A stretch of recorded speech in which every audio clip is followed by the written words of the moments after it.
which are assumed, but these assumptions are in themselves deeply contested. So what legal pluralism is saying, well, you might be using this concept of law and be confident about it, feel safe about it. That's watertight and waterproof. But in effect, it is not. It is an assumption that, and I'm opening up now I'm tearing the veil apart, and behind this veil is all this mess of regulation, and tell me why this regulation cannot be called law. Yeah. No, I think I completely agree.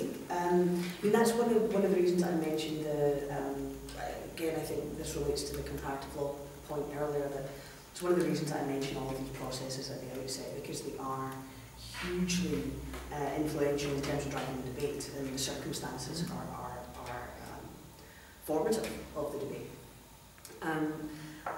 I think when I say that there's a malleability to the concept that's resulting in a dilution, what I mean is stuff like, I don't know if you read LegArg's book, the Constitutional State, I think he's called it, and he talks about a modest view of legal pluralism.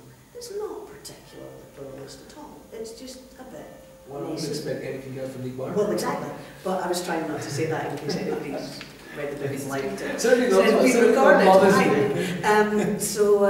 Yeah, I mean, I think that book's an absolute disaster, right? The book's a travesty. It's in the, I don't know if you've read it, the front blurb on the inside of the jacket, it talks about providing a definition of legal and constitutional pluralism. So I buy the book, it's a £30 book, and he writes one page, and it's the very last page. He writes a paragraph and a half on this definition that he's used for this book, and it's ridiculous. It's a ridiculous thing. She's good at marketing himself.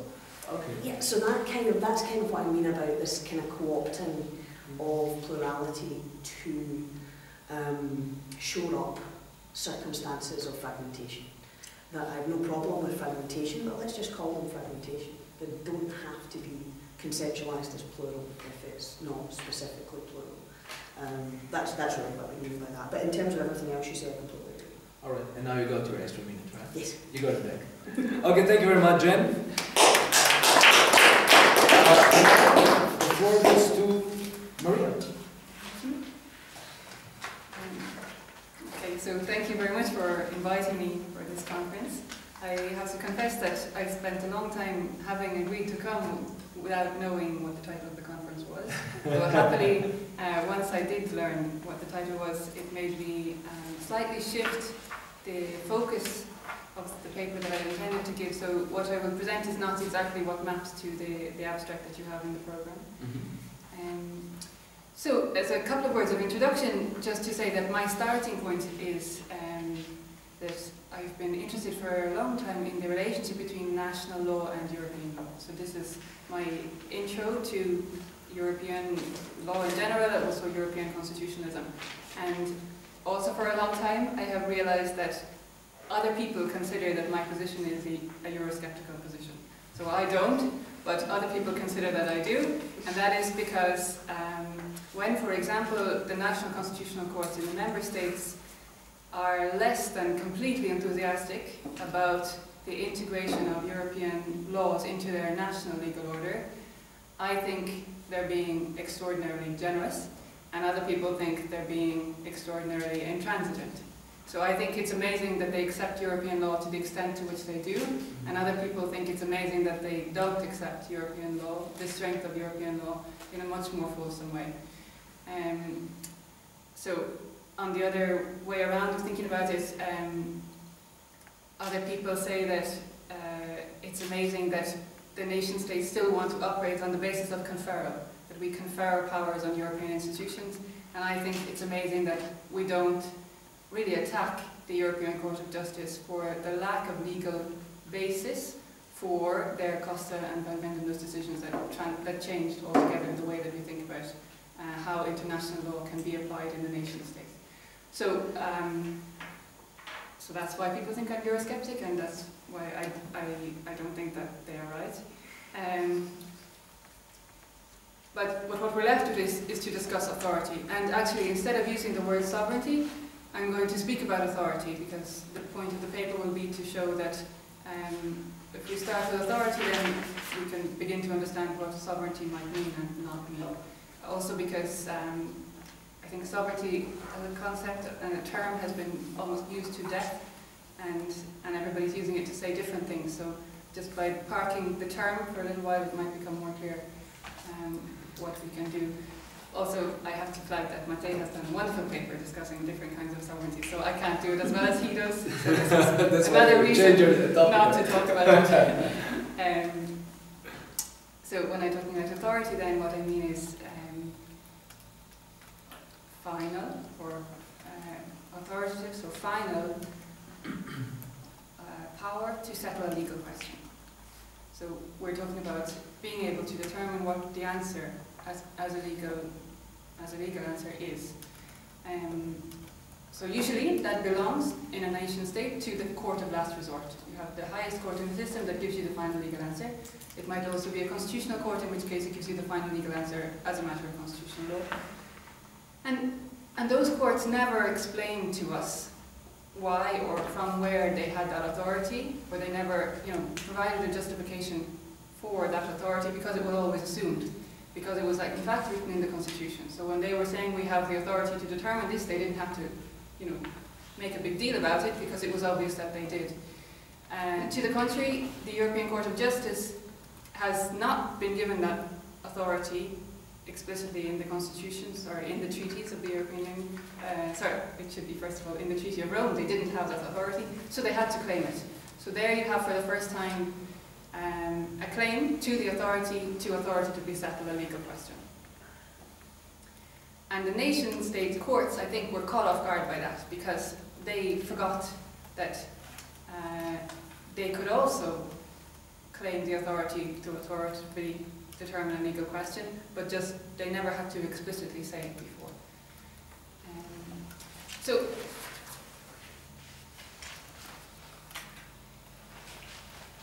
So to me, it's obvious that even if the courts are not at war with each other, necessarily there's a conflict there between, on the one hand, the European Court of Justice, which is claiming this authority to authoritatively determine legal outcomes, or legal disputes, and the nation-state courts which have it, or which have had it, and are using it a little bit, to do the same as a matter of national law.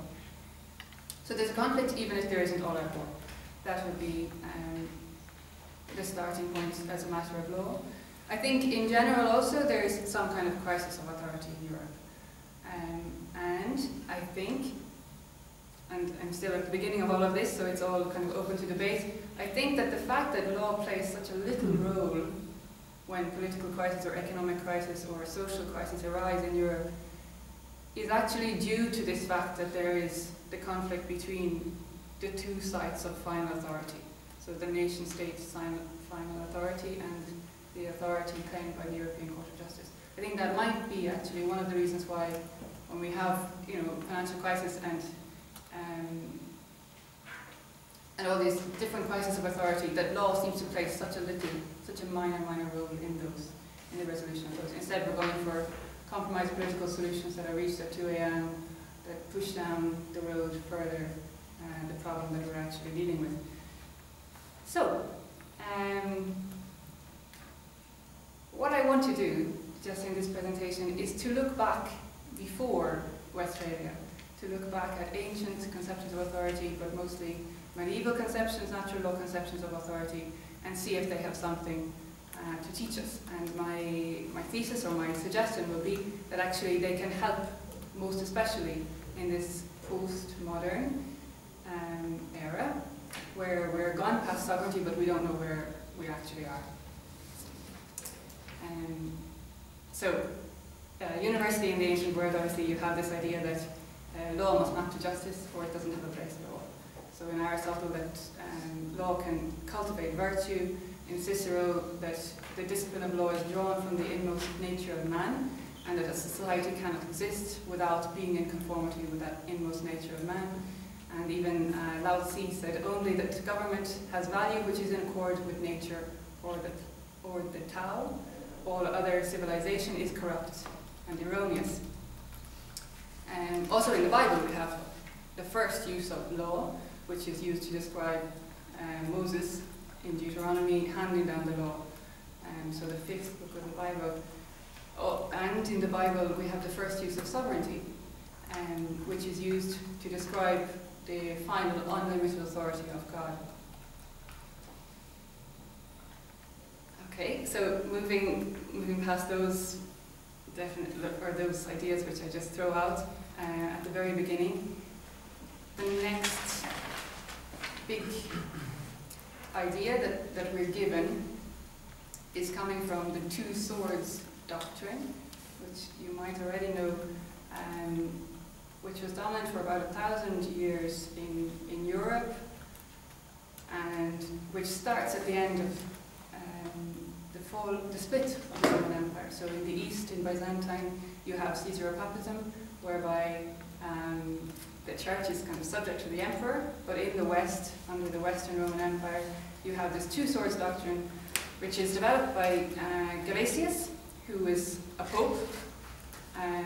He was the pope at the time when the Roman Empire fell in the West, and that obviously would have been a key moment, if one had wanted to establish theocracy.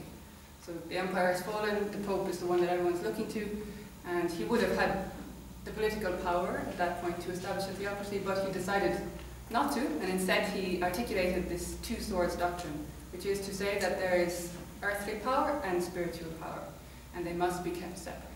So it comes from, obviously, this part in the Gospels when the disciples come to Jesus and say, should we be paying taxes? And Jesus says, which is the face of the coin which is the face on the coin?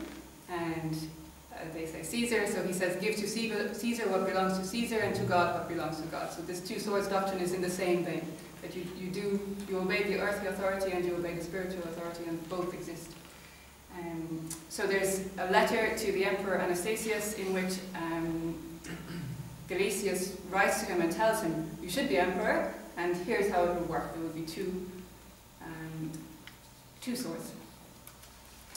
Interestingly, the sword belonging to the emperor, he describes as podestas, which will mean force, whereas the sword belonging to the pope, he describes as autoritas, which will have authority.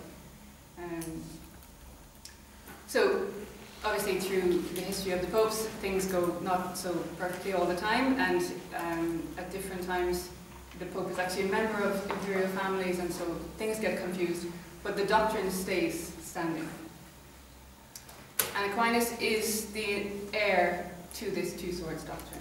So he's the one who's trying to give it some kind of theoretical flesh. And in his work, I think there are some things that we can pull out that will be useful. Now I have to say I'm not an expert in Aquinas. I've read some parts at the beginning, and I definitely read the parts on law, and I read his De Regno piece as well, but nobody in my position could claim to be an expert in Aquinas, and I'm certainly not going to do that. So just the insights that I can draw from it, and if you know more, please do correct me, will be, first of all, how he establishes the necessity of maintaining the link between command and reason. So one thing that we get very clearly from him is that in order to achieve justice, you must maintain a link between command and reason. And he also gives us 3 solutions, so what you can do when that link is not maintained. So in terms of the first part then, how the link between command and justice, it's command and reason conduce to justice, and that's obviously the essence of natural law, that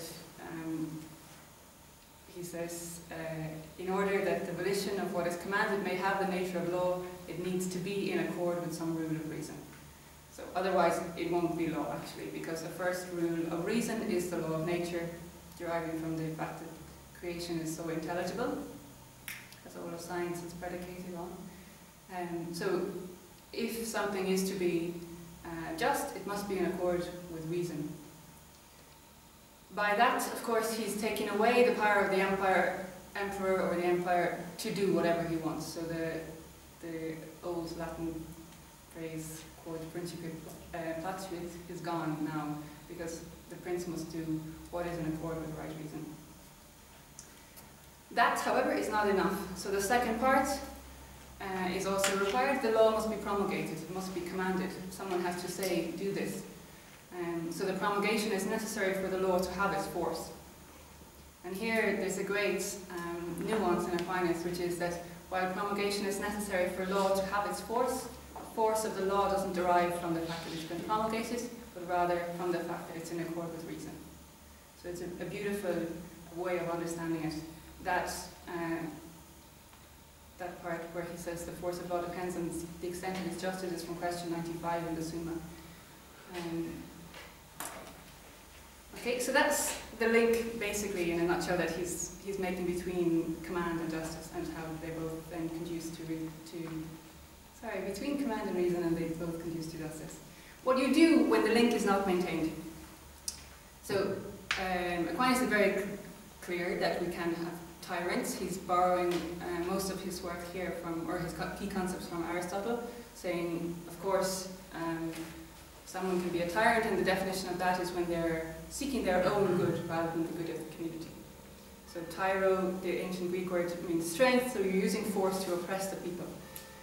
And his first idea is that you must impress upon them that they have divine responsibility.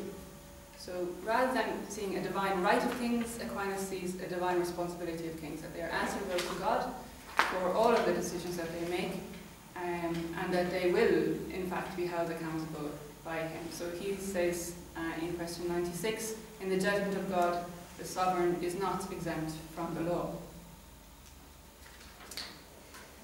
There's a lot more on that I could say, but I'll skip through it.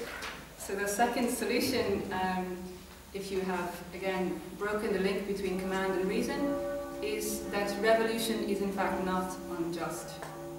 So he's very clear in De Regno that if the people find themselves being governed by a tyrant, they're actually entitled, as a matter of law, to seek to overthrow him. And the reasoning there is that the covenant between the people and the king has already been broken by the behavior of the king, who's turned into a tyrant, and so it is not the people who are breaking the covenant, but in fact they're just acting out of the fact that the covenant has been broken. And thirdly, his solution is that you disobey. So this is clear from question 96. He says laws can be unjust by being contrary to a human good, either in respect of their end, their author, or their form, and those laws don't bind the conscience. So you can, in fact, disobey them.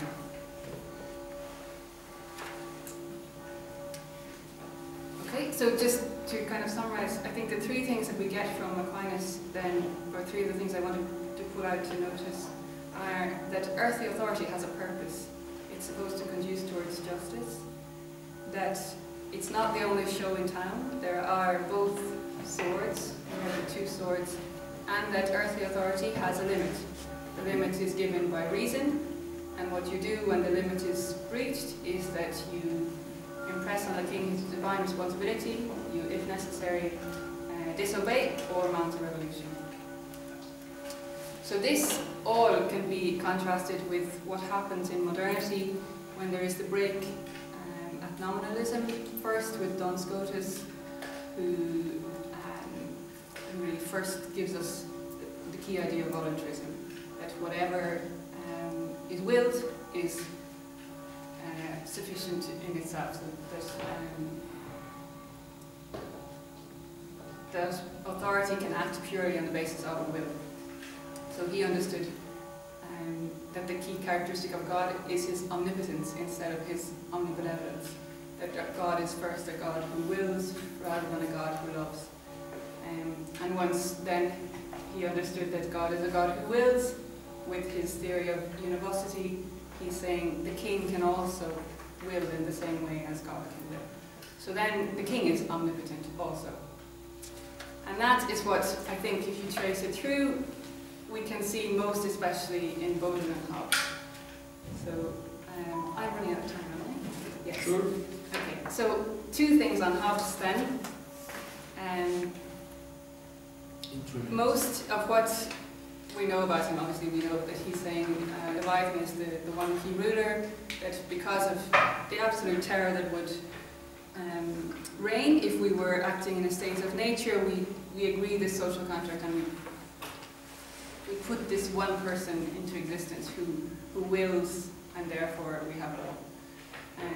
So that person is then a kind of mortal god. We say, behold Leviathan, as he says. Now, this is a part of Hobbes that I hadn't seen before, maybe other people have, but in Book 4 of the Kingdom of Darkness, he says, first of all, that books on the right of resistance or the right to disobey law should be banned because there is no higher threat to the monarchy. There is no higher threat to the Leviathan. And he says, the name of tyranny signifieth nothing more nor less than the name of sovereignty. That sovereignty and tyranny are actually coextensive terms. So that puts him completely in opposition with Aquinas' view of authority. Obviously, he's saying that the only thing important about the sovereign is that he should will, that there should be no right of resistance, that there should be no possibility of revolution, that there is absolutely no sense in which law must be subject to reason in order to conduce to justice. So the fact that this Westphalian account of sovereignty premised on Hobbes' work has fallen or is crumbling is perhaps in that sense not a bad thing, and maybe it is true, I think, that we can go back to those features of medieval authority conceptions, looking at the connection with reason, looking at actually the circumstances in which we would be prepared, or we want to give ourselves the option of not accepting the authority of the one who has power. Thanks. Thank you very much. We now have time for questions. Welcome. Very stupid question, probably. But within the picture of Aquinas' theory on authority and law, would an idea of a benevolent tyrant make sense or be possible? Because if you define it in the sense that he's interested only in pursuing his own good, that's the basic characteristic of a tyrant, we could imagine that he read a lot of utilitarian literature and come to know that the best way to promote his own good is to promote the universal good. And he's really behind this project, pushing people to do that. So this is totally nonsense within the picture. I think what are the other conditions for tyrant? The tyrant is the one who pursues his own interest. Because he's using power. He's using power as force instead of using power in order to seek justice. So I think the answer to the utilitarian angle would be to say that even there he is not seeking the good of others for their own sake. He's seeking the good of others only for his own sake, which is in fact only seeking his own sake. Only he's seeking his own good. So if he's only seeking their good instrumentally, it doesn't count. Okay, so okay, thank you. Can I jump in on that one as well, just because my point is very similar? Is that, can I check, is that the definition of the tyrant you're using? That's the Aquinan definition, right? It's from Aristotle, I think. It's Aristotle. But he's using it too. Because I'm just thinking, because I'm not a Hobbes scholar, but just to flag that up, but I always understood Hobbes as, in a nutshell, that the state of nature, his conception of the state of nature is so negative, is so bad, that the resulting order imposed or created by the Leviathan is the common benefit. So no matter how bad the tyrant gets, the Leviathan gets, and that's why I call it Leviathan, right? And he sees this necessary evil, that it's still better than the situation in the state of nature. So you've already got the common benefit, and that benefit is driven by you're no longer in the state of nature. so a revolution would be counterintuitive because it would simply return you to the state of nature, which is, it would undermine the, albeit very limited and probably somewhat uncomfortable, common benefit that is still nonetheless a common benefit. Yeah, because Hobbes has such a... Because the state of nature is such a disaster. Yeah, he really has so little respect or so little hope when he looks at human beings in their humanity. And that's quite the opposite of Aquinas, honestly. But you have to understand this within the context of his time, right? He's lived really through the very massively violent times. English Civil War. English Civil War, the 30-year War. 40 War Parliament, 1604. Anniversary just now. Martin? Do you think there have been, or can you imagine a situation where the national courts should have disobeyed the European Court? Have, in your judgment, has there been such a situation already, or can you imagine such a situation? Yeah, okay. Or start a revolution, or use any of the ways that you mentioned that Aquinas talks about, when there is no link between reason and command. I think there has been one, certainly in Ireland, on the question of abortion, where the Irish constitutional position is quite clear and the European position is different. But I also think some of the decisions of the courts in relation to ratification of treaties have clearly required them to disavow some of the essential components of their own constitution. And so those are also examples of where you need to find another solution. You can't maintain, as you do in your constitution, that you are sovereign, that you have a democracy, that you have a republic, that you consider all of the ordinary institutional structures that you have to be the democratic channels, and then at the same time say all of these other things are acceptable to you. I think, for example, the fact that the Spanish Constitutional Tribunal found that they could accept an entire new constitution because they had a referendum on the constitutional treaty, and then it went before the Spanish Constitutional Tribunal and they accepted they could have a whole constitution as well as their own constitution as a matter of law, without specifying how those two constitutions are to interact. This is problematic in terms of authority structures. So you basically think we are not right now in a situation where there's a reason for revolution? I think we have a crisis of authority, and I think we have to start seriously considering it, yes. Other questions? Filippo?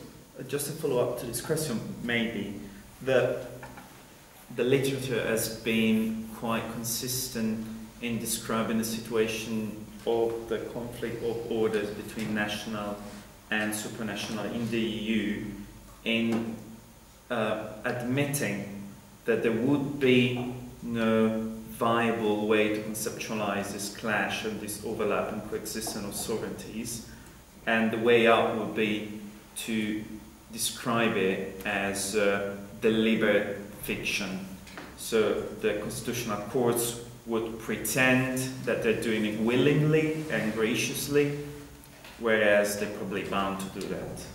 And ECJ, the Court of Justice, and the European Union level would like to believe that it works because they are saying that. So as long as you don't pierce the veil, the fiction works. And we know that it works only because it's a fiction, because otherwise there's too much sovereignty going on in one box. So in one way it confirms that sovereignty would not be able to work in this coexisting way. On the other hand, it gives you a way to describe it and a way to justify its actual functioning. Then there are the Irish case or a Cadi case, when one of the two contests the authority on the basis of his own rational belief and conceptualization. But the system is apparently working because of deliberate misunderstanding.